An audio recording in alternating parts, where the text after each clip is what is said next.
Hoy George, kaninong salawal tong nakita ko sa office mo? Aba, malay ko. Talagang magmamaang-maangan ka pa? Sabihin mo na sa akin, may dinadala ka bang babae rito kapag wala ako?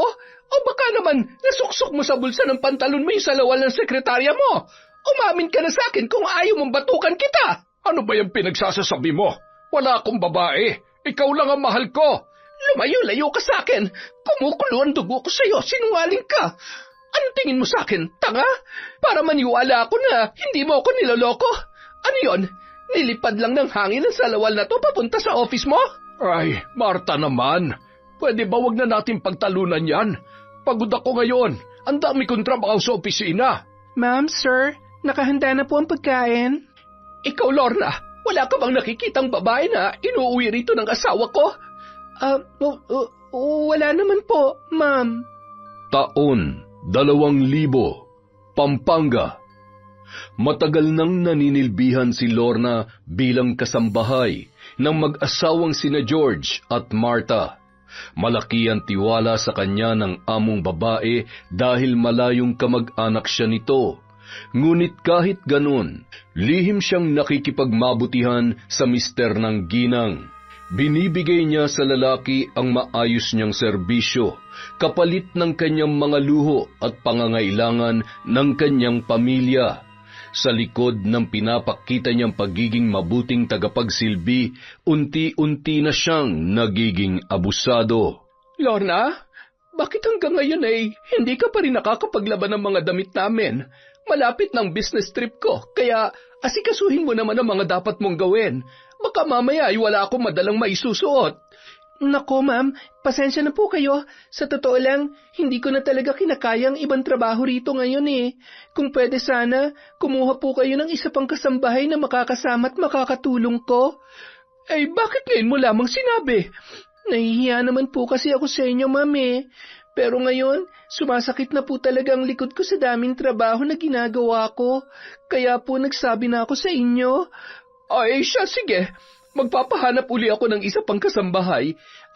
Ma'am Marta, may kakilala po ako na gustong mamasukan bilang kasambahay. Sino naman yan? Mapagkakatiwalaan ba yan? Kapitbahay ko po siya sa lugar namin. Sa tingin ko po, mapagkakatiwalaan naman. Ay, sige.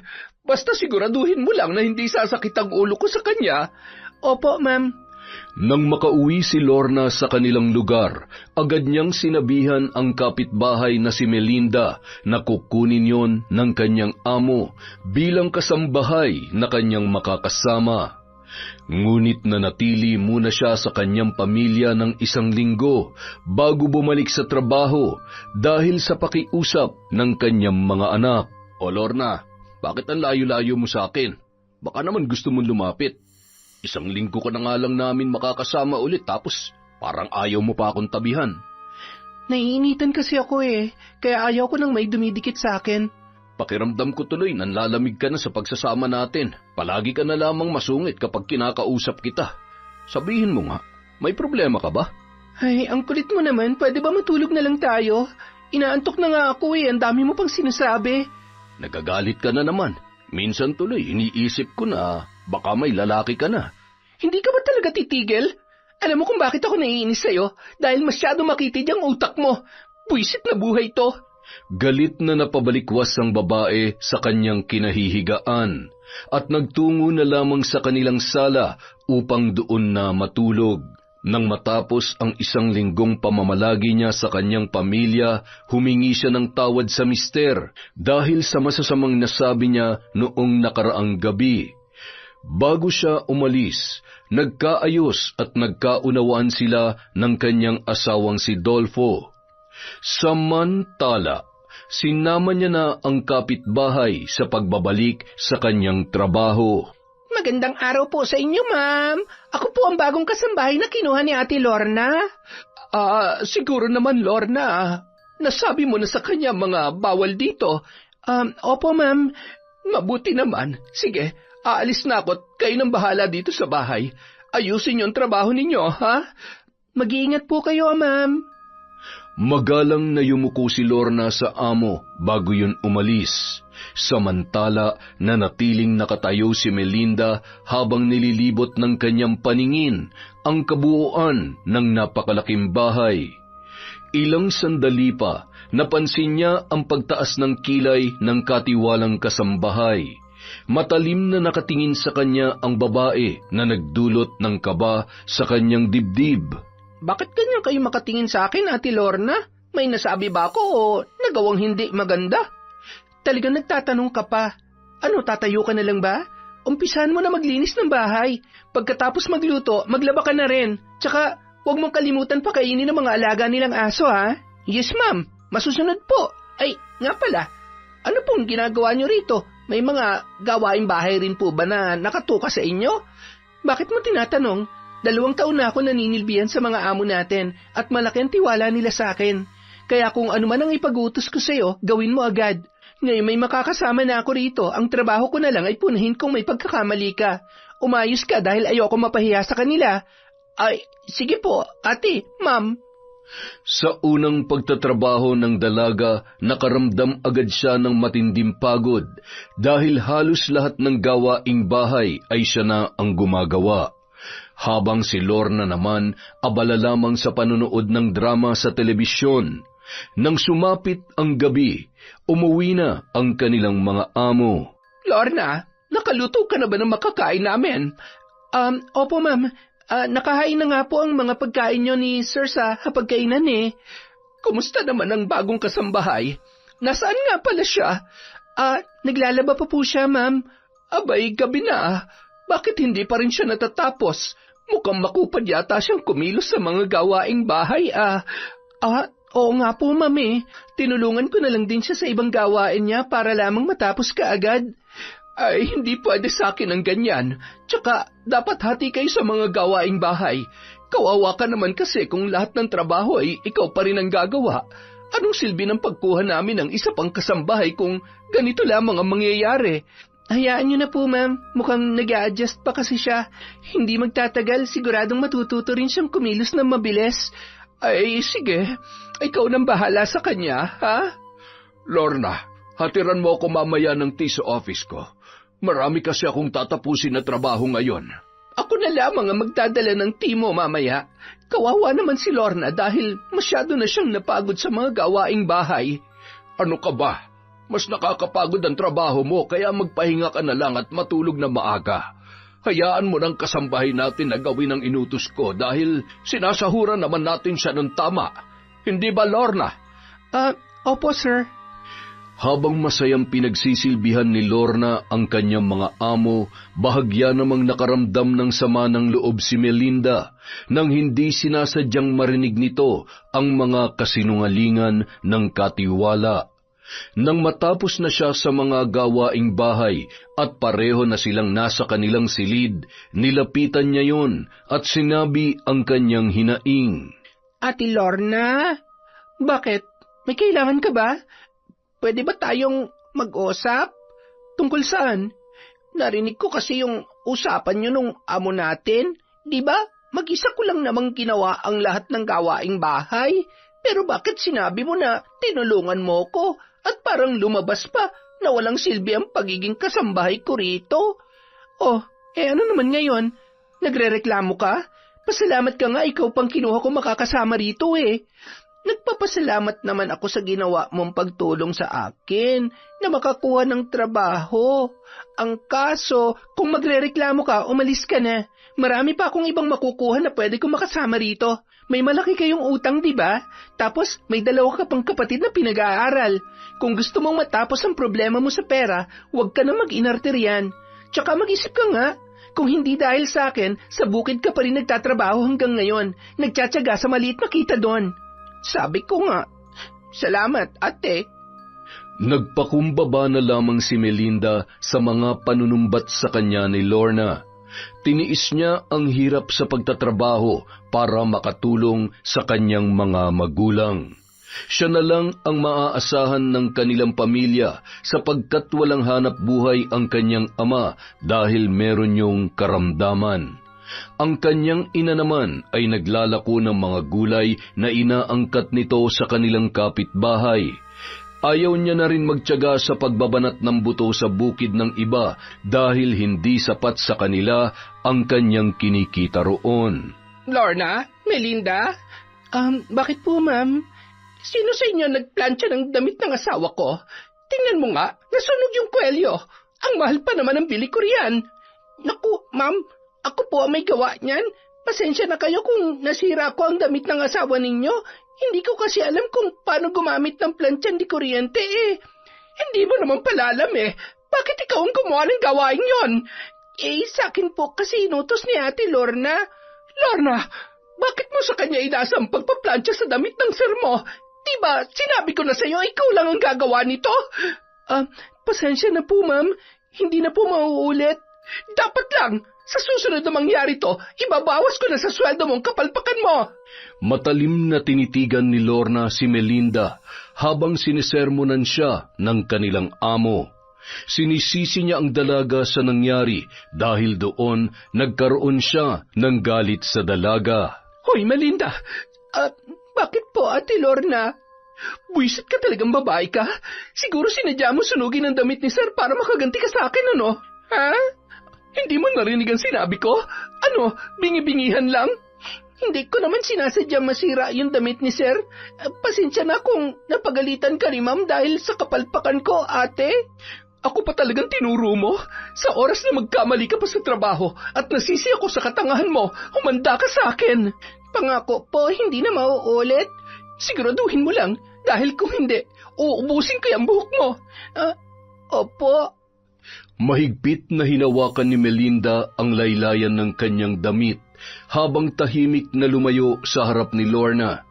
Marahas siyang napabuntong hininga nang magtungo siya sa labas ng bahay para magtapon ng basura. Nakakainis! Bakit niya sa akin sinisisi ang lahat? Kung hindi niya sana sa akin inasa ang gawain niya hindi kami pareho masisirmonan ni Ma'am. Padabog na itinapon ng dalaga ang basura habang nakatingin sa matabang driver ng kanilang amo. Kumunot ang noo niya nang ngumiti sa kanya ang lalaki at bahagya siyang dumistansya nang lumapit yon sa kanya. Magandang araw, Melinda. Hindi magandang araw dahil nasermonan kami ni Ma'am. Bakit naman? Nga pala, pwede ba tayong lumabas kapag day off mo? Ayoko. Wala naman dahilan para lumabas tayo. Di, bigyan natin ng dahilan. Ano? Alam mo, sa totoo lang, nung una pa lang kitang makita, tumibok na agad ang puso ko. Tapos, para bang huminto yung mundo ko at tanging ikaw lang ang laman ng isip ko. Sa lahat ng babaeng nakilala ko, ikaw na may pinakamaganda at maamong muka. Adik ka ba? Kung ano-ano na lang yung pinagsasasabi mo. Oo, adik ako. Adik sa kagandahan mo. Ang korni-korni mo, tigilan mo nga ako't baka ikaw pang maitapon ko sa basurahan. Ang sungit mo naman. Seryoso ako sa mga sinabi ko, kaya sana, hayaan mo ako manligaw sa'yo. Pasensya na, pero hindi ko type yung katulad mo Kaya tigilan mo na ako, pwede? Walang oras ang dalaga sa ibang bagay, at tanging ang kumita lang ng pera ang kanyang prioridad, kaya siya nananatili sa trabaho. Sa mga sumunod na araw, napansin niya na tila pinahihirapan na siya ni Lorna sa mga gawain na dapat nakaatang sa babae. Melinda, gumising ka na nga. Bakit po, Ate Lorna?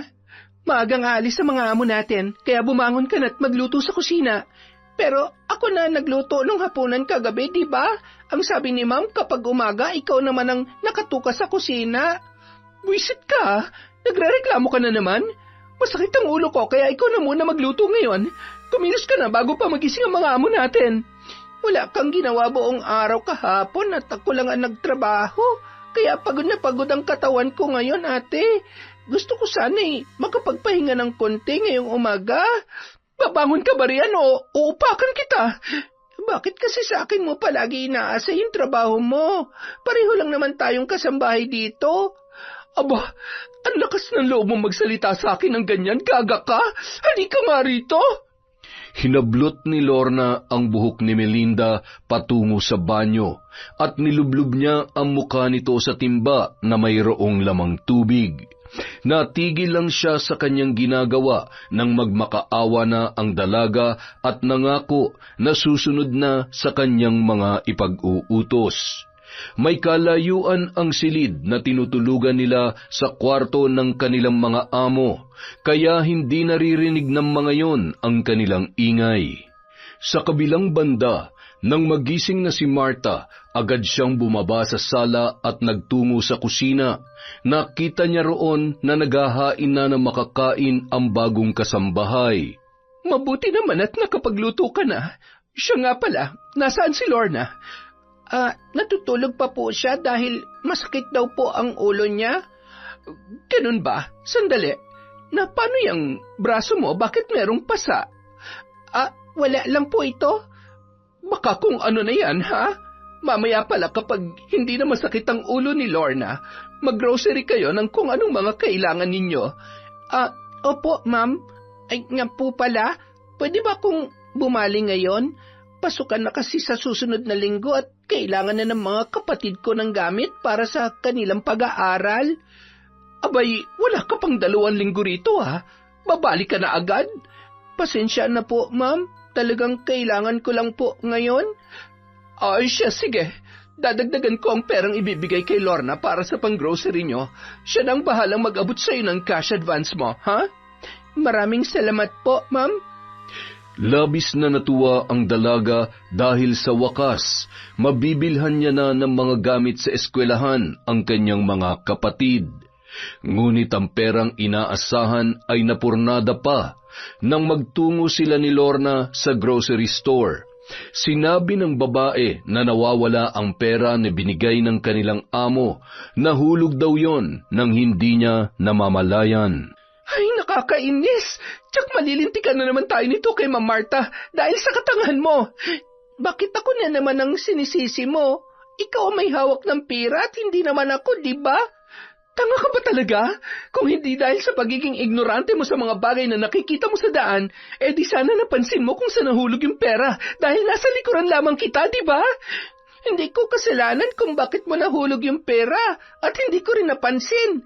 Ikaw tong kanina pa abalang-abala sa cellphone mo tapos sakin mo isisisi yung pagkakamali mo. Alam mo naman palang abala ako sa ibang bagay eh. Bakit hindi ka naging alerto sa pwedeng mangyari? Ang bobo mo talaga. Sobra ka naman, ate. Lagi mo nalang gustong ipilit na mali ako. Bakit hindi mo tanggapin na kasalanan mo talaga kung bakit nawala yung pera? Tumigil ka na, ha? Kung ayaw mong tumama tong kamay ko sa pagmumukha mo. Nakakainis naman. Ano sabi mo? Wala, ate.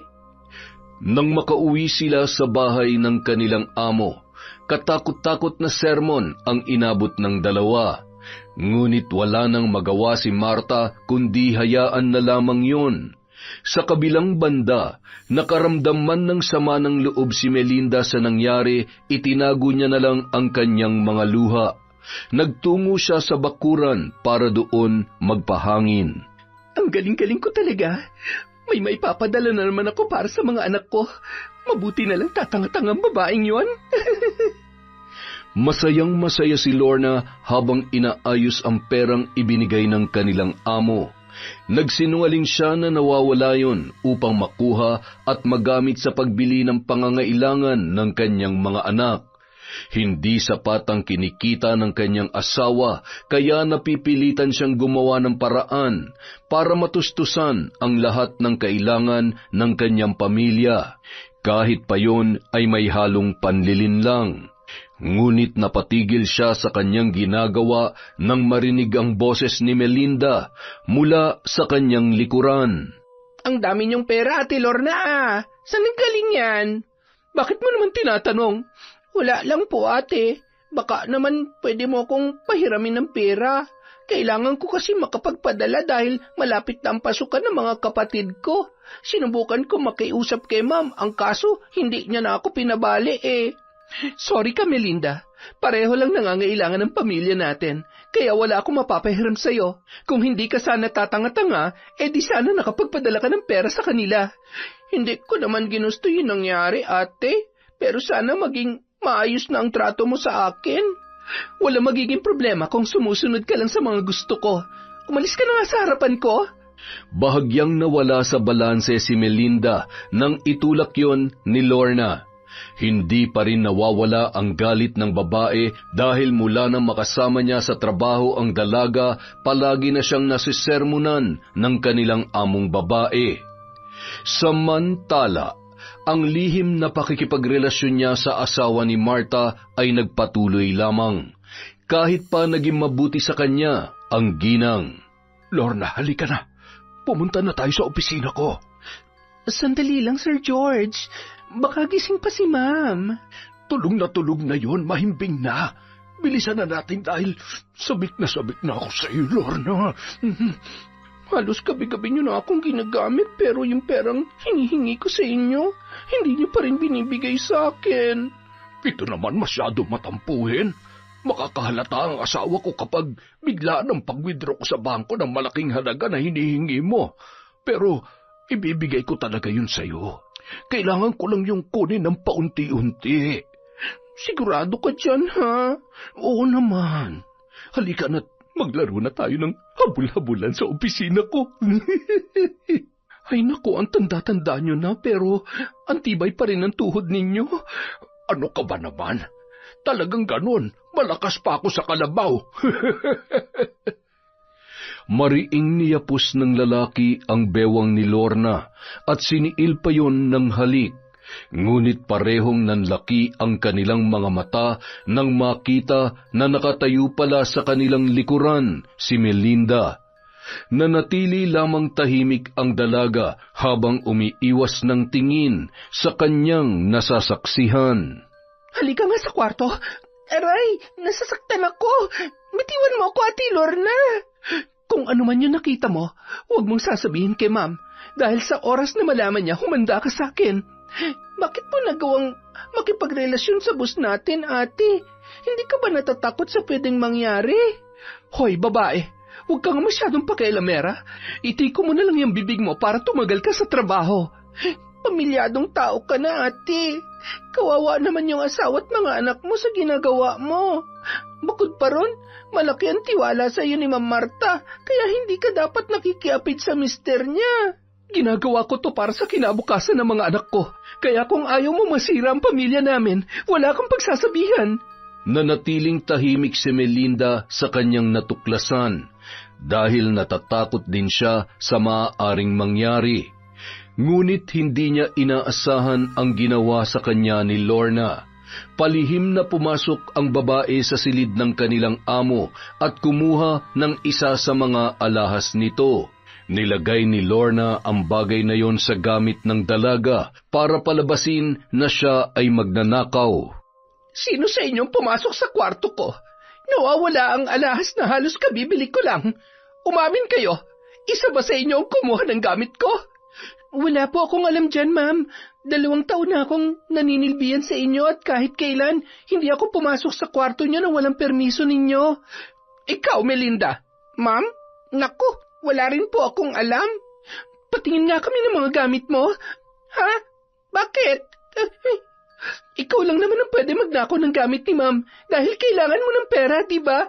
Oo, kailangan ko ng pera pero hindi ko magagawa magnakaw.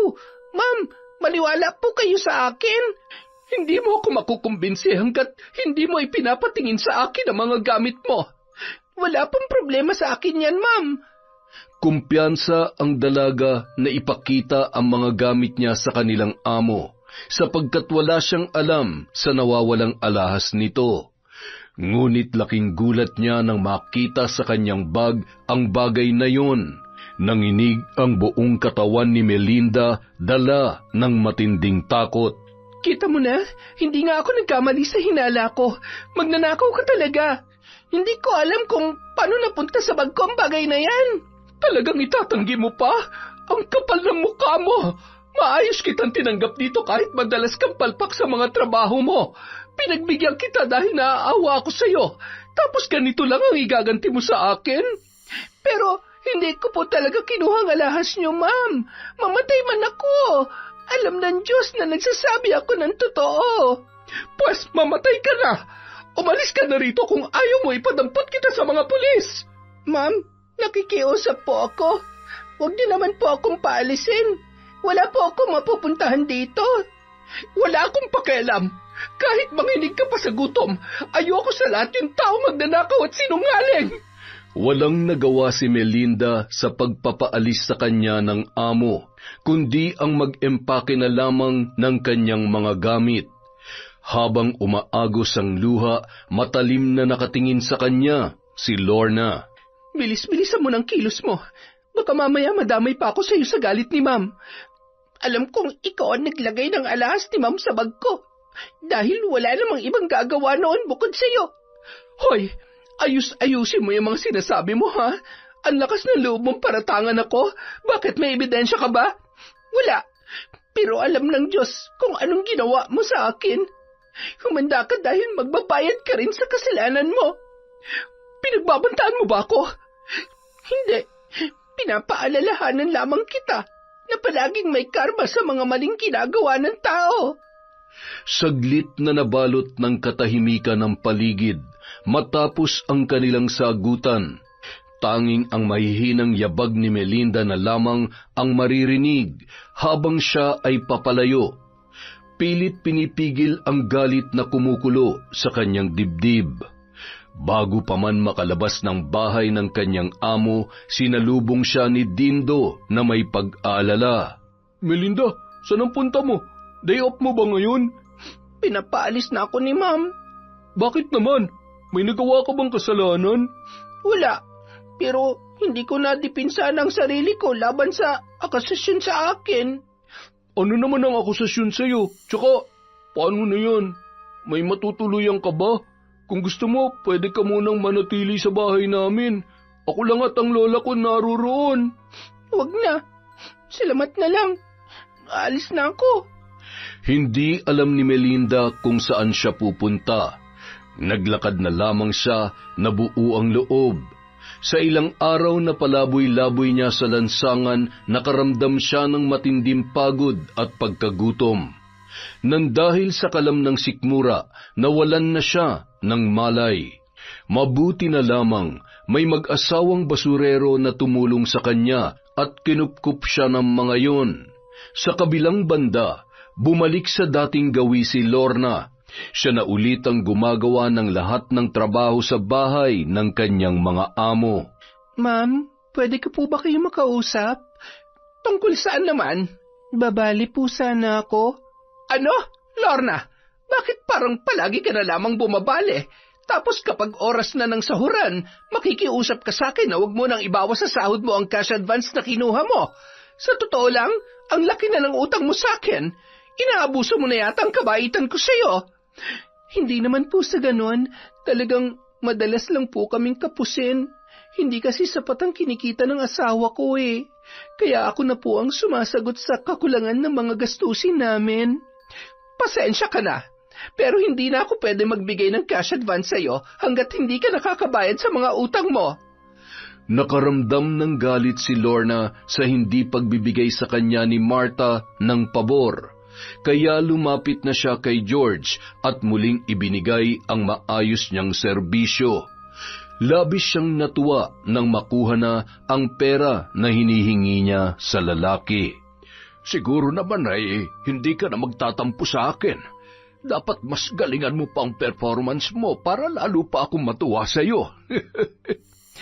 Huwag kayong mag-alala, Sir George. Paliligayahin ko kayo ng walang humpay hanggang maubos ang lakas ninyo. Yan ang gusto ko sa iyo eh. Talagang all around ka nga. Alam mo, Lorna, jackpot na jackpot ako sa iyo dahil bukod sa bata ka pa, maganda rin ang pangangatawan mo. Higit sa lahat, syempre, mahusay ka at masarap. Kaya wag na wag mo akong pakakawalan, sir. Sige ka, ikaw rin ang mawawalan ng kaligayahan. Sa susunod, bilhan mo naman ako ng kahit maliit na lupa lang, para naman magkaroon na kami ng sariling sakahan. Basta paligayahin mo lamang ako palagi. Ibibigay ko ang lahat ng gusto mo. Ay nako, sir. Kaya mo pa ba? Parang ang nahirapan ka makadalawa ngayon eh. Ay nako, ayos na ayos pa ako. Konting ehersisyo lang to. Anong ginagawa nyo? Parehong nanlaki ang mga mata ni Lorna at George nang buksan ni Martha ang pintuan ng opisina ng kanyang asawa. Mabilis na umalis ang kasambahay sa kandungan ng lalaki at pinagyapos ang 2 kamay. Nung mga oras na yun, matinding kaba ang bumalot sa kanilang lahat.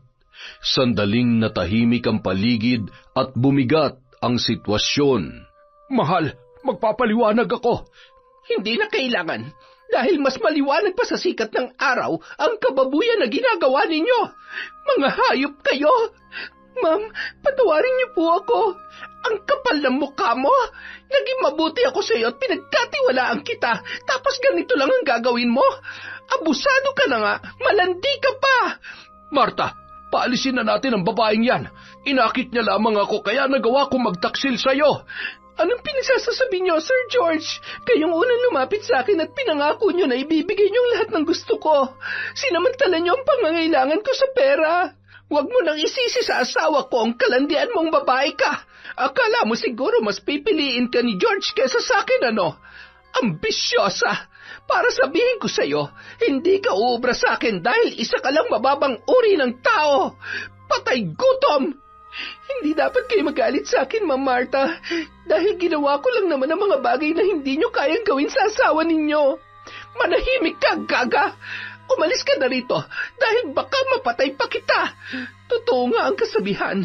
Kahit pakitaan mo man na mabuti ang isang ahas, tutuklawin ka pa rin. Nangailangan lang naman ako ng pera dahil hindi sapat ang pinapasahod niyo sa akin. All around ako sa trabaho tapos 2 taon na rin ako naninilbihan sa inyo. Pero hindi niyo pa rin tinataasan ang sahod ko. Wala kayong konsiderasyon. Abat, ang tigas talaga ng pagmumukha mo, ano? Kahit yata sampaling kita, hindi ka masasaktan. Kumukulo ang dugo ko sa'yo kaya umalis ka na. Natinag si Lorna sa bulyaw sa kanya ni Marta at nagmadali na siyang umalis. Mabuti na lamang at may hawak siyang malaking pera at sapat na yon para makauwi sa kanila at mapaayos ang kanilang bahay. Hindi man maganda ang nangyari, masaya pa rin ang mister at mga anak niya nang muli siyang makita at makasama. Ano bang dahilan ng biglaang pag-uwi mo rito? Masaya ako na makasama ka namin ulit, pero nag-aalala ako na baka may masamang nangyari sa iyo doon. Ayos lang ako at wala naging problema sa pag-alis ko sa trabaho. Nakaipon na kasi ako ng pera kaya mananatili na muna ako rito para makapagpahinga na rin. Hindi ka na babalik sa trabaho mo? Hindi na, pero ipapaayos ko ang bahay natin. Kung magtatrabaho ulit ako, siguro yung malapit na lang muna dito para makakauwi ako sa inyo. Ay, mabuti naman kung ganun.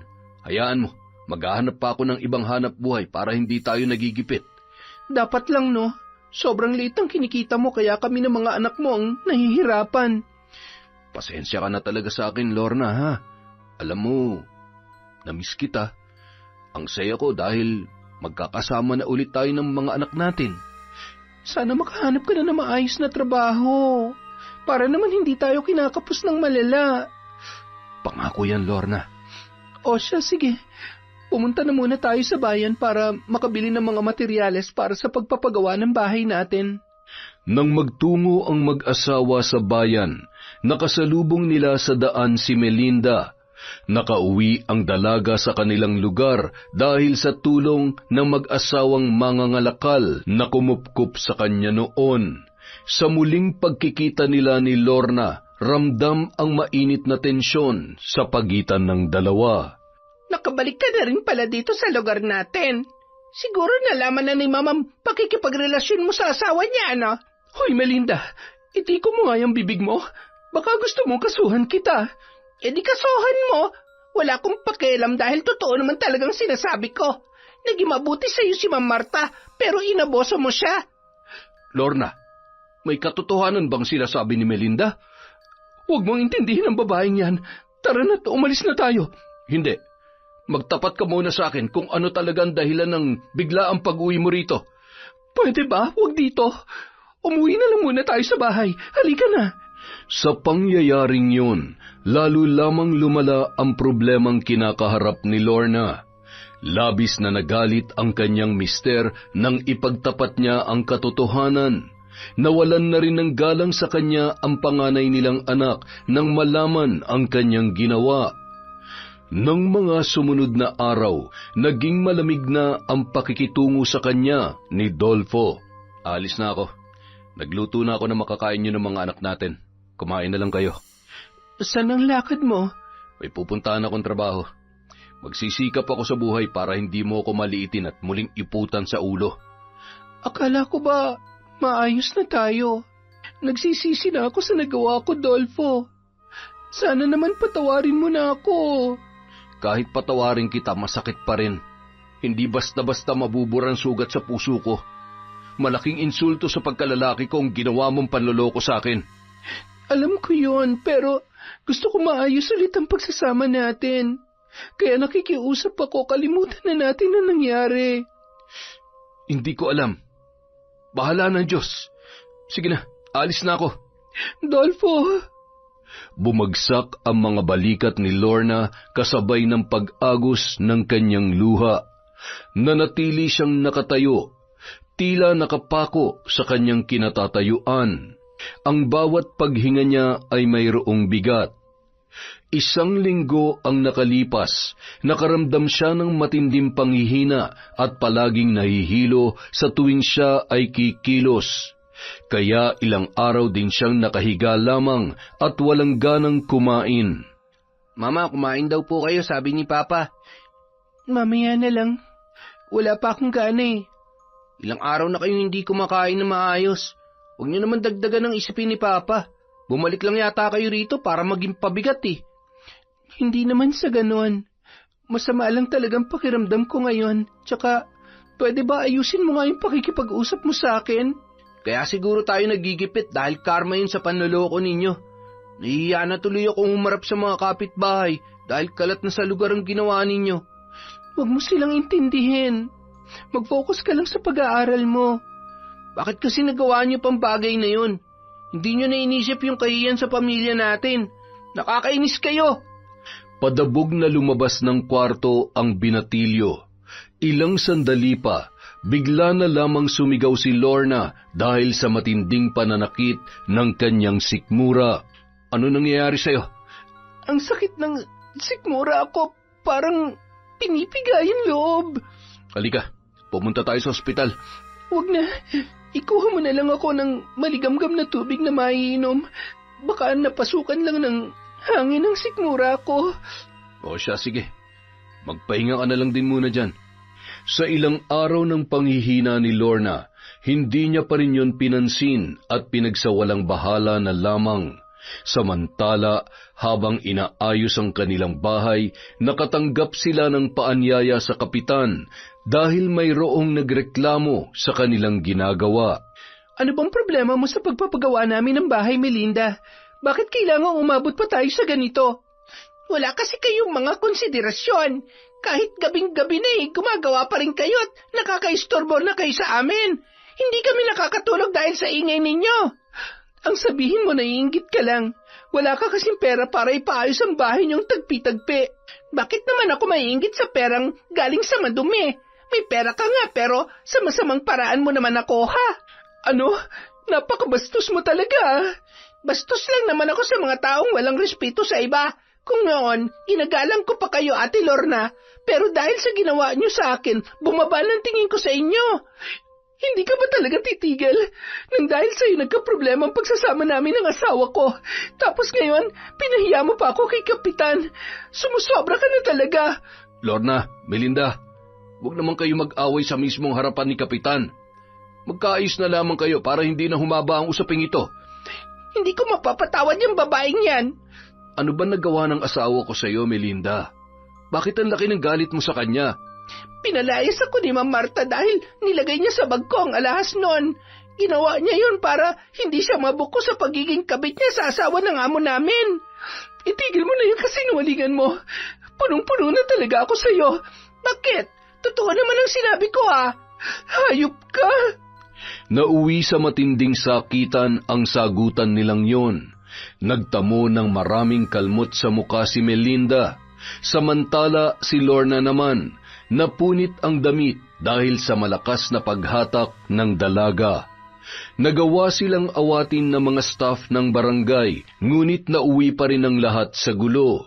Sa galit ni Dolfo, kinaladkad niya na ang kanyang asawa pauwi. Ano ba nangyayari sa'yo? Napasukan na ba ng masamang hangin yung utak mo, kaya hindi ka na nakakapag-isip ng tama? Bakit ka ba sa akin nagagalit? Ang babaeng yun na nag-umpisa ng gulo, kaya tigilan mo ko, Dolfo! Ang hirap sa Lorna, hanggang ngayon hindi mo kayang tanggapin ang pagkakamali mo. Hindi magagalit ng ganun sa'yo si Melinda kung wala kang ginawang masama sa kanya. Naniniwala ka sa kanya? Sige, kayong dalawa magsama. Kita mo? Ang kitid talaga ng utak mo. Bahala ka nga sa buhay mo. Hindi na kita pakikialaman. Aray! Napatigil si Dolfo sa paghakbang nang marinig ang hinaing ng kanyang asawa. Nakaramdam siya ng pag-aalala kay Lorna nang sumigaw na yon dahil sa matinding pananakit ng tiyan. Sa takot ng lalaki, isinugod niya na sa ospital ang kanyang misis. Nang masuri ng mga doktor ang babae, sinabi nito na maaaring hindi lang siya natunawan sa kanyang mga kinain. Kumusta ang pakiramdam mo? Okay na ako. Nawala ng sakit ng tiyan ko. Mabuti naman. Dolfo, pasensya ka na sa akin kanina, ha? Nadala lang talaga ako sa galit ko kay Melinda. Ang problema kasi sa iyo, palagi mong pinapairal ang init ng ulo mo. Tapos hindi ka pa marunong makinig. Oo na, inaamin ko naman na nagkamali ako. Kaya sana wag mo nang ulit-ulitin ang mga nagawa kong kasalanan. Hindi mo ko masisisi, Lorna, kung bakit ganito ko. Sa totoo lang, hanggang ngayon nasasaktan pa rin ako sa ginawa mo eh. Pero dahil may mga anak tayo, wala akong magagawa kundi manatili sa pagsasama natin. Pinunasan ng lalaki ang luhang nagbabadyang tumulo para itago ang kanyang kahinaan. Sa puntong yun, hindi na nagawang magsalita pa ni Lorna. Sa halip ay nanahimik na lamang siya. Agad siyang pinauwi ng doktor nung araw na yun. Ngunit sa mga sumunod na araw, nagkaroon ng malalaking pantal ang buong katawan niya na naging dahilan para mamaga ang kanyang muka. Carlo, pwede ba pakikuha mo yung gamot ko sandali? Kailangan ko na kasing uminom ngayon eh. Ano ba yan? Puro na lang kayo utos sa akin. Alam nyo na ngang may ginagawa pa eh, tapos inaabalan nyo pa ako. Huwag ka man magreklamo dyan na parang mahirap yung inuutos ko sa'yo. Kukunin mo lang naman yung gamot ko eh. Oh, bakit nagdadabog ka pa? Dapat kasi hindi na kayo umuwi rito kung magiging pabigat lang kayo sa amin. Mas mainam pang bumalik ka na lamang sa lalaki mo eh. Bastos ka! Ano ba nangyayari sa'yo? Bakit ganyan ang trato mo sa akin? Nagpakahirap ako magtrabaho para maibigay lang ang pangangailangan nyo na hindi kayang punan ng ama ninyo, tapos ganito mo ako kakausapin? Hindi man maibigay ni Papa ang mga pangangailangan namin, hindi mo naman siya katulad na pumatol sa ibang lalaki para lang sa pera. Aba, siraulo ka! Nagawang pagbuhatan ng kamay ni Lorna ang anak at tumakbo na lamang ang binata palabas ng kanilang bahay. Pagkarating ni Dolfo, nagsalubong ang mga kilay ng babae dahil pasuray-suray na umuwi sa tahanan nila ang kanyang mister. Lango ang lalaki sa alak dahil sa sama ng loob na kanyang daladala. May pagkain ba tayo? Akala ko ba naghanap ka ng trabaho? Bakit lasing kang umuwi rito sa bahay? Tinamad ako ngayong araw kaya uminom na lang ako. Dolfo, nakabudget lang ang pera ko sa pagpapagawa ng bahay natin. Kailangan mo na maghanap ng bagong trabaho dahil baka mamatay naman tayo nito sa gutom. Pwede ba itiko mo nga muna yung bunganga mo? Nagugutom ako, kaya magain ka ng makakain ko. Ayoko. Kung gusto mo, ikaw na lang ang gumawa. Matutulog na ako dahil marami pa akong aasikasuhin. Hindi mo talaga ako mapagsilbihan dahil wala akong pera, ano? Pasensya ka na, ha? Ito lang ako eh. No read, no write. Alam mo, sa tingin ko, magpahinga ka na lang. Kung ano-ano na naman yung pinagsasabi mo eh. Alam ko na nagsisisi ka na ako na pangasawa mo. Kaya nga nagawa mo akong lokohin eh, di ba? Pero wala man ako narating sa buhay, Lorna. Minahal kita ng tapat at higit pa sa buhay ko.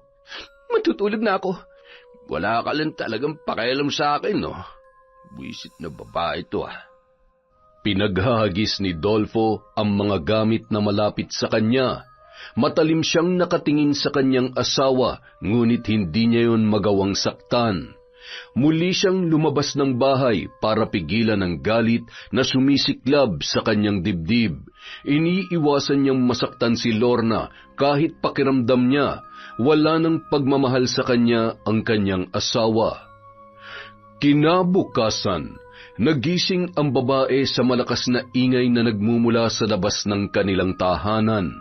Agad siyang bumangon at tiningnan ang nangyayari. Hoy, Lorna! Lumabas ka riyan!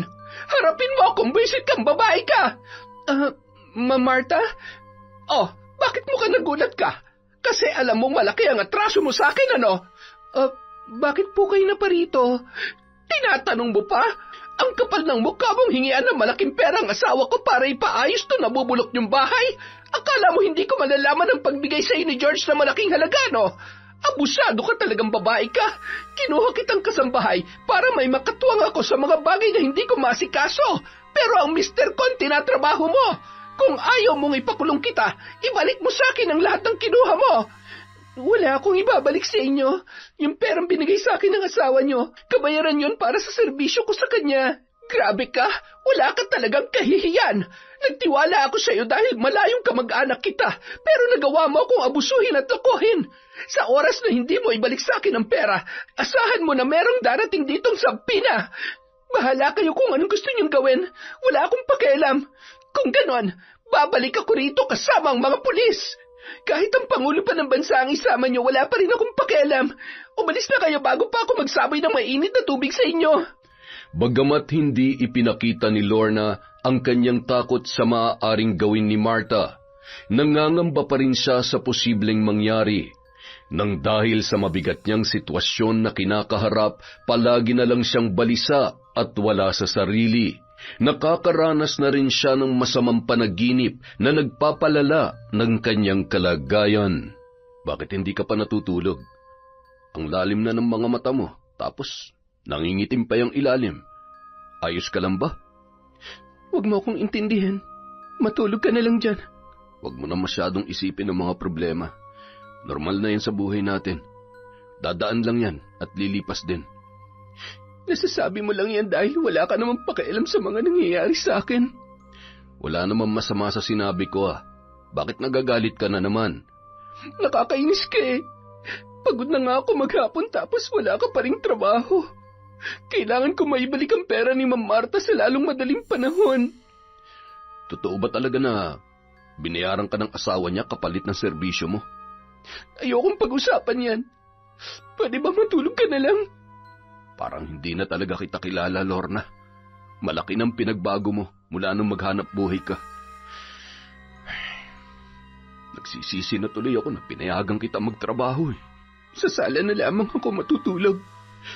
Sa pag-iwas na yun ng babae, lalo lamang lumalamig ang pagsasama nila ng kanyang asawa. Ngunit kahit ganoon, nagsasama pa rin sila sa iisang bubong. 3 linggo nang walang trabaho si Dolfo, kaya naisipan na ni Lorna na mamasukan ulit bilang kasambahay sa mayamang pamilya sa kanilang lugar. Subalit tumutol doon ang kanyang mister. Sinabi ko na, di ba? Maghahanap ako ng trabaho kaya ikaw titigil ka na.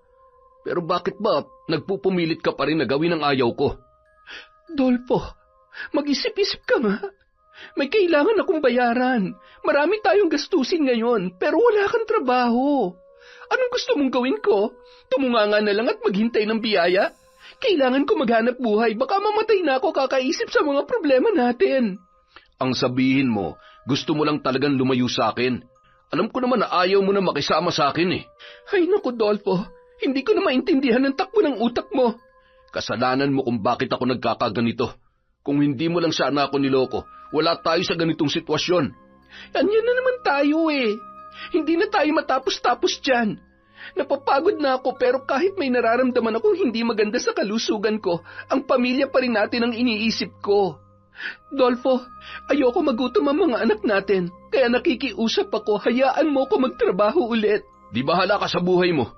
Gawin mo kung anong gusto mo. Padabog na nagtungo si Dolfo sa kanilang silid at doon na lamang nagmukmok.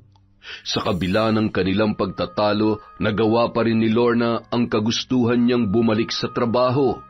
Subalit hindi na bumubuti ang kanyang lagay. Madalas siyang nawawalan ng malay dahil sa matinding pagkahilo at labis na panghihina.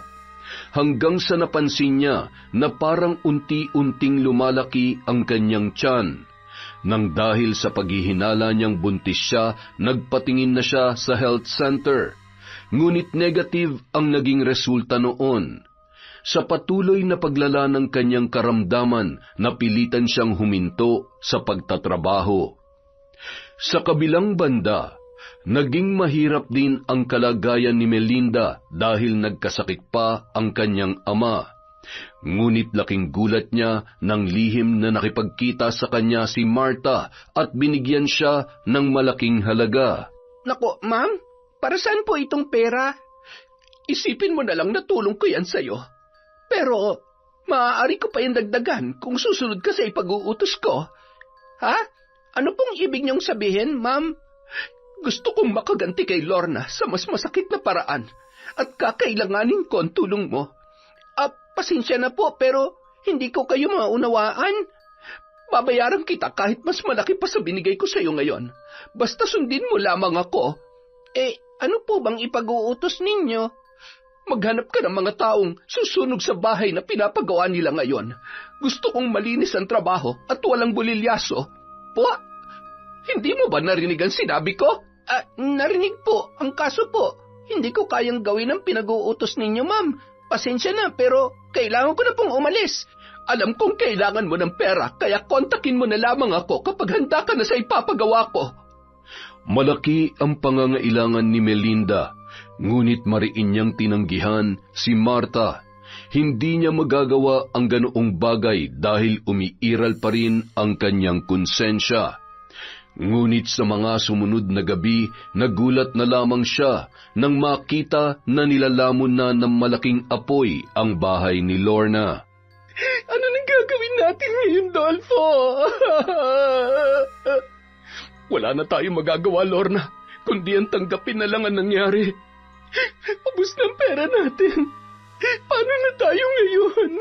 Susubukan kong lumapit sa munisipyo. Baka matulungan nila tayo. Mas may pag-asa pa tayo kung maghahanap buhay ka kaysa umasa sa tulong ng gobyerno. Naghahanap naman ako. Ang kaso walang tumatanggap sa akin dahil no read no write ako eh. At saka bukid lang talagang pwede kong mapagtrabahuhan. Kung ganon, hahayaan na lamang natin na magutom tayo. May awa ang Diyos. Hindi niya tayo pababayaan. Walang Diyos, Dolfo. Dahil kung meron, hindi niya hayaang masunog ang bahay natin. Ang sunod-sunod na kamalasan sa buhay ng kasambahay ay nagpatuloy kahit nalugmok na ang kanilang pamumuhay. Ang problemang kinakaharap nila ay lalo lamang lumala. Nasira ng bagyo ang ginawa nilang tagpi-tagping matutuluyan na naging dahilan para mawalan na sila ng pag-asa. Mabuti na lamang may napuntahan silang pansamantalang relokasyon kasama si Melinda na apektado rin ng pangyayari. Pare-pareho man silang nahihirapan, hindi nawala ang galit nila sa isa't isa dahil umiiral pa rin kay Lorna ang pagiging makasarili. Ate Lorna, bakit mo kinuha yung pagkain namin? Anong pinagsasasabi mo dyan? Iniwan ko lang saglit sa pwesto namin yung pagkain, tapos kinuha mo na agad. Huwag mo nang subukang itanggi dahil may nakakita sa'yo. Oo, kinuha ko nga. Ano naman ngayon? Lahat na lang yata ng masamang ugali na sa'yo na. Pati ba naman pagiging patay gutom hindi mo pinalagpas? Hindi ko kasalanan kung bakit nawalan kayo ng makakain. Kung saan-saan mo lang kasi nilalagay. Kaya yan, nga kayo ngayon. Nagugutom na ang kapatid ko. Ibalik mo sa akin ang pagkain namin. Sorry ka, pero kinain na namin. Sumakit sana ang tiyan mo sa pagiging swapang mo. Kung ako sa'yo, manahimik ka na lang at... Naputol ang sasabihin ng babae nang makita ang dating amo kasama ang asawa nito. Hindi niya inaasahan ang pagpunta ng mga yon sa evacuation center na kanilang kinalalagyan. Matalim na tumingin sa kanya si Martha at nagsalubong ang kilay nito nang mapansin ang lumalaki niyang tiyan. Buntis ka? Sinong ama niyan? Si George ba o ang asawa mo? Bakit narito kayo? Hindi niyo pa ba ako titigilan? Hindi ako titigil hanggat hindi kita nakikitang gumagapang sa hirap. Martha, akala ko ba'y narito tayo para tumulong sa mga nasalanta ng bagyo? Oo nga, pero maliban sa patay gutom na ito. Pwede ba tigilan niyo ng asawa ko? Nananahimik na kami ngayon, kaya sana'y lubayan niyo na kami. Huwag mo akong uutusan, lalaki. Alam ko ang ginagawa ko, kaya manahimik ka. Kung tutulong kayo sa mga kasamahan namin dito, umpisahan niyo na. Huwag na kayong mag-aksaya ng oras sa amin dahil wala kayong mapapala. Humanda ka, Lorna, dahil hindi lang ito ang hirap na daranasin mo. Oo na. Pwisit. Iniwasan na lamang ni Lorna si Martha dahil lalo lamang titindi ang kanilang hidwaan kung papatulan niya pa ang matandang amo. Ngunit sa totoo lamang, nakaramdam siya ng awa sa sarili at inggit. Sa lahat ng taong nasalanta ng bagyo, ang pamilya lang nila ang hindi nakatanggap ng tulong mula sa dati niyang amo. Ngunit ganun pa man, nanatili siyang tahimik hanggang sa makaalis ang mga yon. Lorna, ano pang ginagawa mo rito? Halika na't matulog na tayo. Pasensya na kayo sa akin, ha? Kasalanan ko talaga kung bakit tayo naghihirap ngayon. Huwag ka mag-alala. Pagsubok lang to sa atin. Makakaraos din tayo.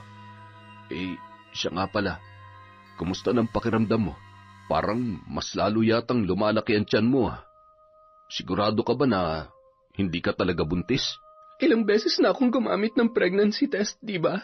Palaging negative ang resulta at pinayo ng doktor sa center na magpa-ultrasound ako para malaman kung ano nga bang laman ng tiyan ko. Ang kaso, saan naman tayo kukuha ng pera para magawa yun? Huwag ka mag-alala. Matapos lang tong bagyo, maghahanap ulit ako ng trabaho sa bayan. Pero kung wala pa rin, susubukan kong sumama sa kaibigan ko. Saan naman? Sa Maynila. Ang sabi niya sa akin, naghahanap daw ng mga tauhan ng foreman nila. Sa tingin ko, kaya kong trabaho roon. Hindi biro ang lugar na yon. Walang kasiguruhan ng makikipagsapalaran doon. Kung gusto mo, kapag nagkapera ako, pareho tayo magtrabaho doon. Bumalik ka sa pagiging kasambahay, tapos ako naman, construction worker. Sa tingin mo, makakabalik pa ako sa pagtatrabaho kung ganito ang kalagayan ko? Gagaling ka. Halika na't magpahinga na tayo. Sa kabila ng hirap na pinagdadaanan ng mag-asawa, magkasama nilang hinarap ang mga problema sa kanilang buhay. Ngunit sa bawat paglipas ng mga araw, lumalala na ang karamdaman ni Lorna. Lalo pang lumaki ang kanyang tiyan na tila nasa 7 buwan ng buntis. Paminsan-minsan parang may kung anong gumagalaw sa loob noon. Na magkaroon ng sideline si Dolfo, agad na nagpatingin ulit ang babae.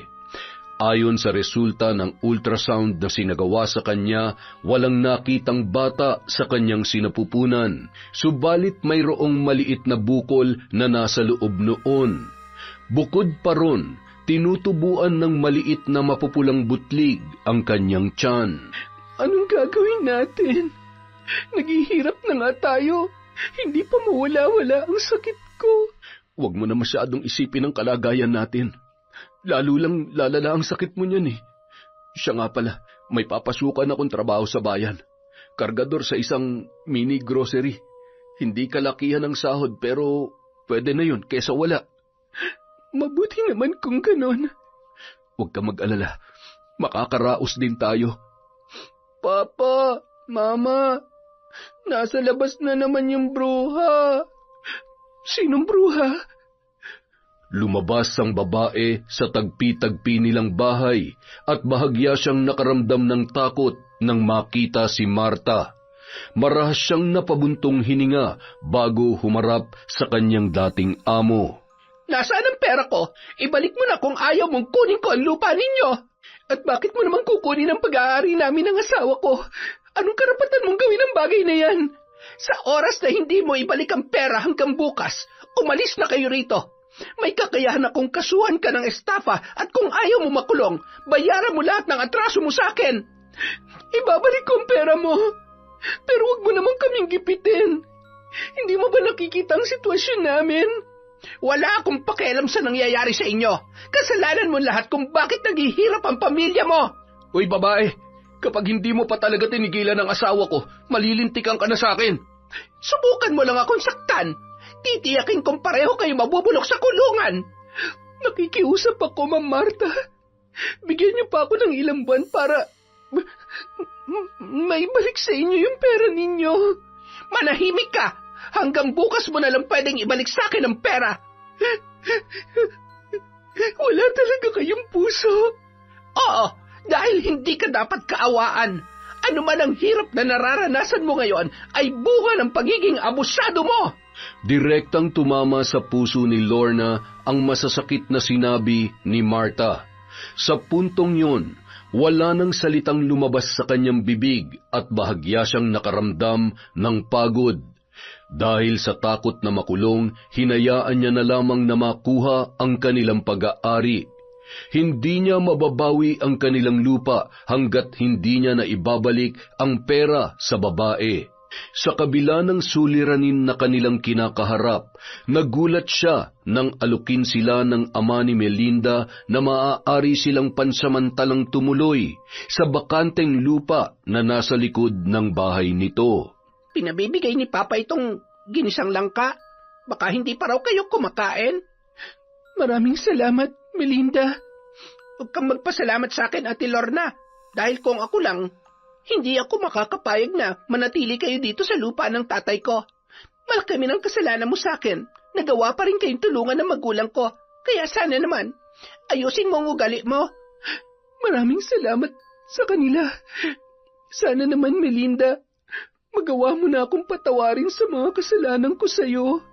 Naging maluwag ang paghinga ni Lorna sa ginawa niyang paghingi ng tawad kay Melinda.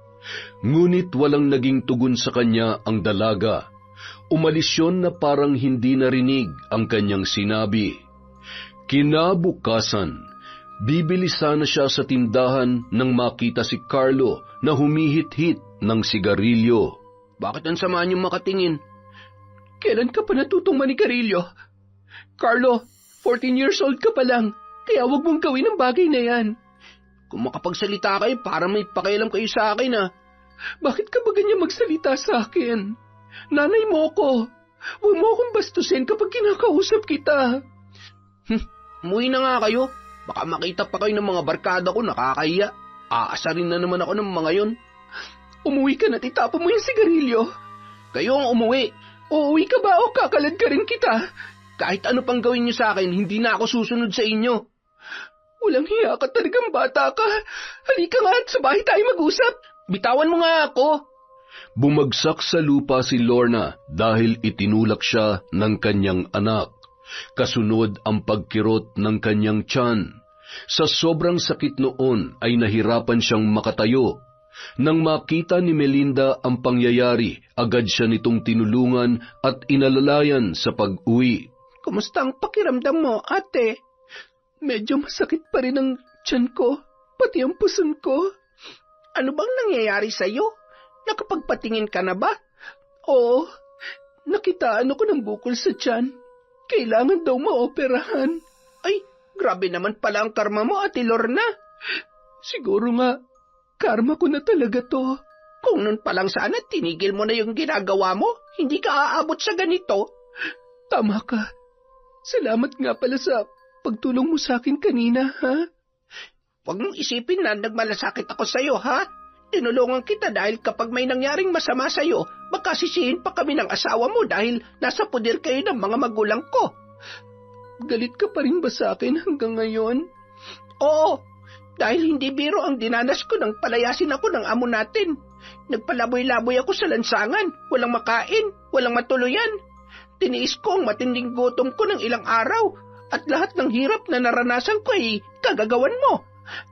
Sa hirap na pinagdadaanan namin ngayon, napagtanto ko ang mga maling bagay na nagawa ko sa aking mga kapwa. Sana dumating ang araw na mapatawad mo ko, Melinda. Huwag kang umasa, ate, dahil hindi mangyayari yon. Tahimik na iniwan ni Melinda ang babae habang pinipigilan ang kanyang mga luha na kanina pa gustong bumagsak. Samantala, lalo lamang nakaramdam ng sakit ng dibdib si Lorna dahil sa bigat ng mga salitang kanyang narinig. Kahit minsan, hindi niya naisip na aabot siya sa ganoong punto. Nang sumapit ang gabi, nagulat siya nang umuwi si Dolfo galing sa trabaho mula sa bayan. Bakit umuwi ka ngayon? Alam mo namang malayo ang bayan tapos gumastos ka pa ng pamasahe. Ang liit na nga ng sinasahod mo sa trabaho eh. Wala naman akong ginastos sa pag-uwi ko. Pinasakay ako ng katrabaho ko sa motor niya at hinatid ako rito. Hindi kasi ako mapakali sa trabaho dahil, ewan ko ba, parang nag-aalala ako sa'yo. Kung palagi mo akong aalalahanin, paano ka makakapagtrabaho ng maayos niyan? Dolfo, kailangan ko ng maoperahan dahil lumalala ng karamdaman ko. Alam ko naman yun. Pasensya ka na. Pangako, pagpasok ko bukas, hindi na muna ako uuwi. Sa linggo na lamang. Mabuti naman at nakikinig ka sa akin. Kumain ka na't magpapahinga na ako. Kanina pa kasi ako napapagod eh. O siya, sige. Matulog ka na't ako nang bahala sa sarili ko, ha? Nang gabing yun, mabilis na nakatulog si Lorna. Ngunit nagising naman siya sa kalagitnaan ng gabi dahil sa pagkakaroon ng masamang panaginip. Pakiramdam niya may sumasakal sa kanya na naging dahilan para mahirapan siya sa paghinga. Ilang sandali pa, napasigaw siya nang makita ang maraming uod at mga insekto sa kanilang higaan. Dolfo! Bakit?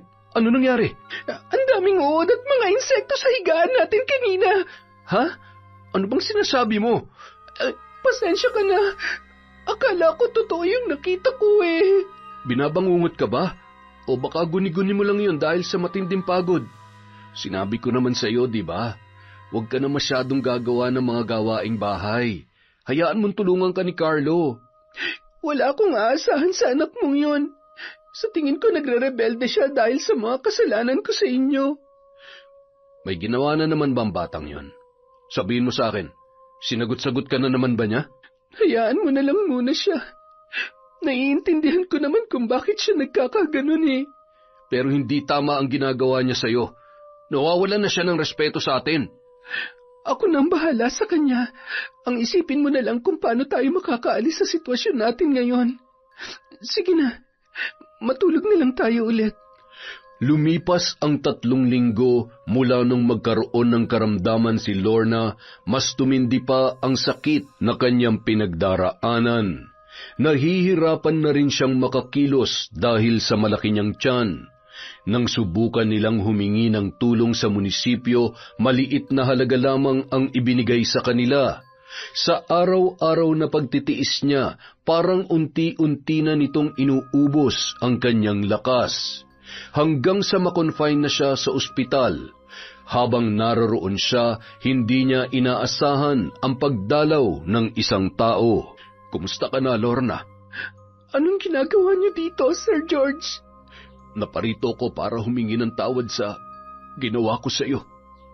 Maling-mali na ginamit ko ang kahinaan mo noon para mapilitan kang gawin ang gusto ko. Ilang gabi na akong hindi nakakatulog at inuusig ako ng konsensya ko sa mga nagawa ko sa inyo ni Marta. Kung ano man po ang nangyari noon, kalimutan na lang natin. Umalis na po kayo. Baka malaman pa ng asawa ninyo na pumunta kayo rito, ano pang isipin nun. Tsaka, kilala niyo naman si Ma'am Marta. Kapag nalaman niya na pinuntahan niyo ako rito, sigurado na magagalit na naman sa akin yon. Huwag ka mag-alala. Aalis naman ako agad. Pero sana'y tanggapin mo itong perang ibibigay ko. Gamitin mo yan para sa gamutan mo at para makapagsimula ulit kayo. Pasensya na pero hindi ko po yan matatanggap. Alam niyo naman na kailangan ko pang ibalik ang perang binigay niyo sa akin noon. Nang sa ganun ay mabawi ko ang lupa naming mag-asawa. Sinisiguro ko sa iyo na hindi ito malalaman ni Marta. Kaya sige na, tanggapin mo na. Iniabot ni George ang pera kay Lorna at hinintay niya na kunin yun ng babae. Ngunit biglang dumating si Dolfo at hindi noon nagustuhan ang kanyang nakita. Bakit narito ka, matanda ka? Dolfo, wala kaming ginagawang masama. Pumunta lang siya rito para humingi ng tawad sa akin. Tumigil ka, Lorna. Hanggang ngayon ba ginagawa mo pa rin akong tanga? Maniwala ka sa kanya. Wala talaga kaming ginagawang masama. Gusto ko lamang humingi ng tawad at makatulong sa inyong sitwasyon. Hayop kang matanda ka. Ikaw ang sumira sa magandang pagsasama namin ng asawa ko, tapos may lakas ka pa ng loob na pumunta rito. Inaamin ko naman ang pagkakamali ko, kaya sana ay kumalma ka. Mag-usap tayo ng mahinahon. Umalis ka na rito bago ko durugin yung pagmumukha mo. Sir George, sige na, umalis ka na. Nakikiusap ako. Nabalot man ng matinding tensyon ang sandaling yun. Humupa rin yun sa pag-alis ni George.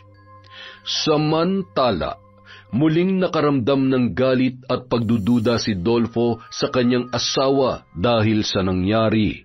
Halos mamatay ka na nga sa sakit na nararamdaman mo, nagagawa mo pang lumandi.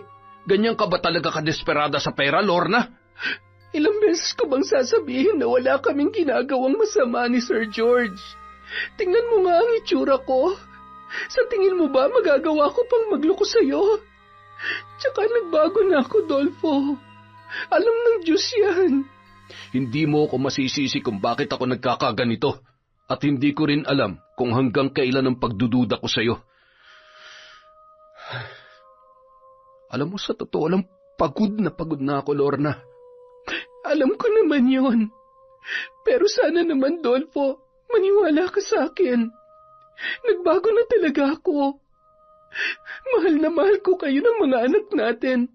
Nahihirapan na rin ako sa karamdaman ko at hindi ko alam kung hanggang kailan pa magtatagal ang buhay ko. Walang naging tugon si Dolfo sa pahayag na yon ng kanyang asawa. Hindi niya alam kung paniniwalaan niya pa ba ang mga sinasabi nito, lalo na't punong-puno pa rin siya ng pagdududa. Samantala, hindi naman nagtagal si Lorna sa ospital dahil pinili niya na manatili na lamang muna sa bahay habang nag-iipon ng pera para sa kanyang operasyon. Masama man ang kasalukuyang kondisyon, patuloy pa rin siyang lumalaban. Hanggang sa minsan, dumalaw ang malapit na kaibigan ng ama ni Melinda na isang albularyo. Nang makita nito ang kanyang kondisyon, nagulat siya sa sinabi sa kanya. May isang tao raw na nambabarang sa kanya. Ang bagay na yon ay naging palaisipan kay Lorna. O Lorna, bakit hindi ka pa umiinom ng gamot mo? Baka mamaya sumakit na naman ang tiyan mo niyan. Narinig mo naman ang sinabi ng albularyo, di ba? May taong nambabarang sa akin. Kaya sa tingin ko, hindi ako mapapagaling ng gamot na yan kung nababalot ng itim na kapangyarihan ang katawan ko. Huwag kang maniwala doon. Hindi totoo ang mga sinasabi niya. Naniniwala ako sa kanya, Dolfo. Alam kong hindi na normal ang mga nangyayari sa akin. At sa tingin ko, malapit lang ang taong nagbibigay sa akin ng karamdaman. Anong ibig mong sabihin? Sa tingin ko, si Melinda may gawa nito sa akin. Kung hindi man, pwede rin na si Ma'am Marta. Silang dalawa lang naman ang may matinding galit sa akin eh. Tigilan mo na nga yan. Kung ano-ano na lang ang iniisip mo. Hindi na nga matahimik ang buhay natin, naghahanap ka na naman ng gulo. Kung ayaw mong uminom ng gamot, bahala ka sa buhay mo. Naiinis na iniwan ni Dolfo ang kanyang asawa. Ngunit nanatili si Lorna sa paniniwala niya na maaaring ang dalawang taong kinasusuklaman siya ang nagbigay sa kanya ng sakit. Kaya muli siyang nakaramdam ng galit at puot sa mga yon. Nagsisisi pa siya sa paghingi ng kapatawaran kay Melinda. Ate Lorna? Oh, bakit? May kailangan ka ba? Wala naman, pero pinapasabi ng kaibigan ni Papa na pwede ka raw pumunta sa bahay niya kung gusto mong magpagamot sa kanya. Ganun ba? Sige. Salamat. Aalis na ako, ate. Sandali, Melinda. Pwede ba tayong mag-usap? Kung hihingi ka na naman ng kapatawaran sa akin, huwag mo nang gawin. Malalim pa rin ang sugat sa puso ko. Kaya malabo na mapatawad kita. Lumalapit lang ako sa iyo dahil ayoko maging masama sa paningin ng mga magulang ko. Huwag ka mag-alala. Hindi ko na yun gagawin. Sa totoo lang, nagsisisi ako na humingi pa ako sa iyo ng kapatawaran. Sa likod na maamo mo mukha, may tinatago ka pa rin palang kasamaan. Abataran, ano sabi mo? Aminin mo, Melinda. Ikaw ang nagbigay sa akin ng karamdamang ito. Sinabi sa akin ng albularyo na may taong nambabarang sa akin at sa tingin ko, isa ka sa pwedeng gumawa nun dahil alam kong kinasusuklaman mo ang pagkatao ko. Naapektuhan na rin ba ng karamdaman mo yung utak mo? Kung ano-ano na lang ang mga sinasabi mo. Oo, tama ka. Kinasusuklaman ko nga ang pagkatao mo pero hindi ko yan magagawa. Kung hindi ikaw, sino? Aba, malay ko.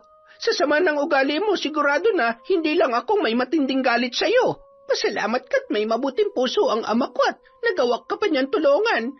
Tapos, akusahan mo lang ako sa bagay na hindi ko namang ginawa. Talagang makapal nga ang mukha mo, Ate Lorna. Hindi na nakapagsalita pa si Lorna matapos marinig ang mga sinabi ni Melinda. Nakumbinsi siya ng dalaga na wala itong kinalaman sa kanyang pagkakasakit. Dahil dito, iisa na lamang ang taong pinaghihinalaan niya na may kagagawan ng masamang nangyayari sa kanya. Walang iba kundi si Martha. Ngunit wala siyang sapat na lakas ng loob upang harapin ang babae sapagkat batid niya ang kaya nitong gawin. Gayunpaman, hindi niya inaasahan ang pangyayaring higit pang magpapayanig sa kanyang mundo. Kumusta na ang pakiramdam mo, Lorna?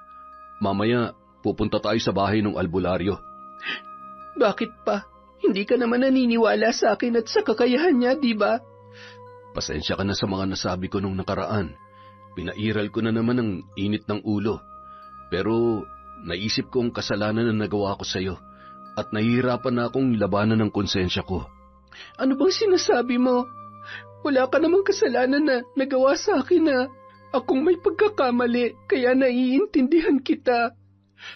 Lorna, patawarin mo ako. Wala kang dapat ihingi ng kapatawaran sa aking Dolfo. Kaya huwag kang lumuhod sa harapan ko.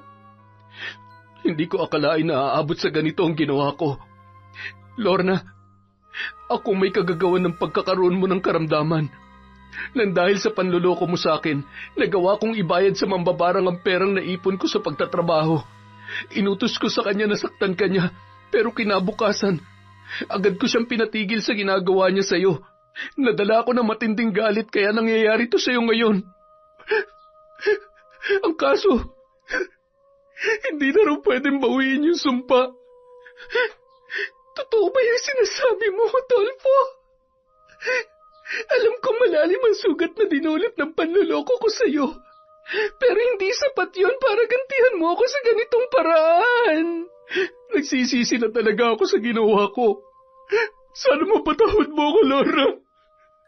Gagawin ko ang lahat para lamang gumaling ka. Walang tigil sa pagbuhos ang luha ni Dolfo habang mariing hawak ang kamay ng kanyang asawa. Alam niyang walang kapatawaran ang kanyang ginawa, ngunit umaasa siya na muling maaayos ang pagsasama nila ni Lorna. Nagsikap siyang ipagamot ang kanyang misis sa iba't ibang albularyo hanggang sa makahanap sila ng magaling na manggagamot na makakapagpagaling sa karamdaman nito. Lumipas ang halos 1 buwan na gamutan sa babae. Unti-unti, lumiit na ang bukol sa loob ng kanyang tiyan at naghilom na rin ang mga sugat sa kanyang katawan na nilalabasan pa ng uod. Ang pagbuti ng kalagayan ni Lorna ang naging simula ng pagkakaayos nila ng kanyang anak. Mama, kumain na po kayo. Nagluto po ako ng paborito niyong tinola. Aba, mukhang masarap yan ah. Salamat, Carlos, sa pag-aalaga mo sa akin, ha? Walang anuman po. Nanay ko po kayo kaya dapat lang na alagaan at mahalin ko kayo. Patawarin niyo po sana ako kung naging pasaway ako. Nauunawaan ko naman kung bakit ka nagkaganon. Tsaka, kalimutan na natin yon. Magsisimula ulit tayo sa buhay natin. Ay, nga pala Mama, may pinaabot si Ate Melinda na sulat niya para sa inyo bago siya umalis papunta sa Maynila. Umalis na pala siya? Sandali, nasan yung sulat niya? Akin at babasahin ko. Umagos ang luha sa mata ni Lorna habang binabasa ang liham na iniwan ni Melinda para sa kanya. Hindi niya inaasahan na mapapatawad siya nito sa kabila ng masasakit na nagawa niya sa dalaga. Samantala, nabalitaan niyang nagtungo na sa Amerika ang mag-asawang sina Martha at George. Binalik na rin ng babae ang kanilang lupa dahil nais na nitong mamuhay ng payapa. Samantala, nang tuluyan nang makarecover ang babae sa kanyang karamdaman, muli siyang namasukan bilang kasambahay sa Maynila. Sa huli, napatunayan ni Lorna na ang pagtanggap sa sariling pagkakamali ay isang mahalagang hakbang sa pagbabagong buhay. Natutunan niya na hindi sapat ang pagsisisi lamang, kundi kailangan din ng tapang na akuin ang nagawang kasalanan. Yon! Grabe, nagulat ako dun ah. Nagulat din ba kayo? Si Dolfo magaling manggulat oh. Dahil dyan, meron na naman po tayong shout out. Hi po kay Chris Victorino, kay Pakita Channel. Hello din po kay Jasmine Vicente, kay Vilma Bautista, kay Chenny Ocol, kay Maddie Jennifer Agustin at Moneth Soto na nasa Kuwait. Mag-iingat po kayo dyan, please. Hi po kay Silviana, kay Edgardo Fontanilla, kay Amy Carbonilla. Hello po kay Emmy Ofelia, kay Emily Zulueta from Andrea of Kuwait. Mag-ingat po kayo. Hi po kay Beverly Carbajosa, kay Yolanda Lopez, kay Medalina, kay Sheena Enriquez, Tess Watanabe, Gilbert Dalisay, Miss Toquero, kay Cristina Peru, Rosemary Casonete. Hello po kay Marion at Eliza Havinia from Elsa Havinia, kay Faith, Jade, Jerry Briones, at sa Sabelia family from Kaizini. Hello din po kay Febe Ranyada, kay Lynn Kaunes, kay Hukbang Mazoneg. Hello din po kay Ami Viray, kay Josefina Fuelias, kay Mercy Grace Yoting, kay Princess ng Antipolo. Hi po kay Jingjing de Castro from Oman, kay Jonah Lopez, kay Gia Gigi. Hi din po kay Zenaida Deza, kay Neneng Leonora, Finky Rusi 14, Gilbert Conje. Happy birthday kay Estela Cabral de Silva, and hi sa Cabral family po. Hi po kay Gian 1988, kay Elizabeth Dungka, kay Roxanne Gaudicos, kay Sofia Hemino, kay Gemma de Ocampo, kay Laris, kay Bob Dylan Dingkong, Marcos Balingasa from Romela Terrado. Happy birthday po kay Princess sa April 4 from Antonio Ortanes Jr. Hi kay Jade Creo, kay Tita Honey, kay Tito Glenn Delgado from Jana May Creo. Hello po kay Irma Umali, kay Adela Arcega, kay Maruha Torrenuevo, Jaira, JM, Johnny, John Calix, from Leonida. Hello po kay Marina Lasquite, kay Josephine Beroya, kay Josephine Valencia, kay Raquel Hasegawa, kay Manisan Mamot Mapadtaya, kay Jessie Grace. Hi po kay Lydia Lopez, kay Myla Bangan, kay Glenda Onilan, kay Virgie Latore, Insan. Hi po kay Rainica Gonzaga, kay Cristina Macaso, kay Edwin at Loida de la Peña, kay Mary Year. Hi kay Vanessa Joffet. Hi kay Teresa Manalastas. Amorlim Dordas family from Patrick Dordas. Hello po kay Michelle Marciano from Riyadh. Hi kay Vilma Manabat, kay Jennifer Rodin from Paris. Hi po kay G. Gonzales of Valenzuela City. Ami Edanyo, Cusinera sa Jeddah, hello. Kay Oliver Mateo of Hungary, kay Jelly Rose Taba Mateo of San Ildefonso, Bulacan, from June Mateo. Hi po kay Aida Paz, kay Lani Malyari, Antonio Santillan, Juvelin Camacho of Saudi Arabia, kay Feds Deo Ay, kay Pinay Amsterdam, Resty Bernal, Elisa Aquino, Sebastian Albao at Vicky Yabut. Maraming salamat po sa walang sawang pagsuporta sa Kwentong Enteng.